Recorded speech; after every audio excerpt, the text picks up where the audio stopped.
What's up, everybody? Today we're here at Bulacan State University to test the course of our fellow Bulsuans. Tara! Kuya, ano yung top 3 clues about sa course mo? So, ang main clue ko sa course ko is, na-stereotype siya usually as mayor, SK, or something. Marami pong computation. For character development po. Isa sa mga pumapasok sa isip ko is camera, and next is confidence. So, second clue. For me naman, I think gamit na gamit din yung mic and kailangan may konting pagkamarites. Lagi ko namin ginagamit yung scientific calculator. About siya sa law and philosophy. Maraming readings. Last clue. May sikat na mathematician si Leibniz po.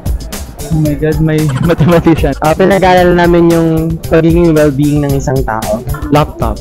Service sa community. Philosophy. Public administration.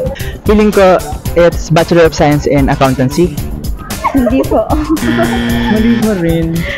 Ano po? Bachelor of Science in Mathematics po. I think ang course nyo is broadcasting. Right? Psychology. Second galing naman ko. Ayan, thank you po.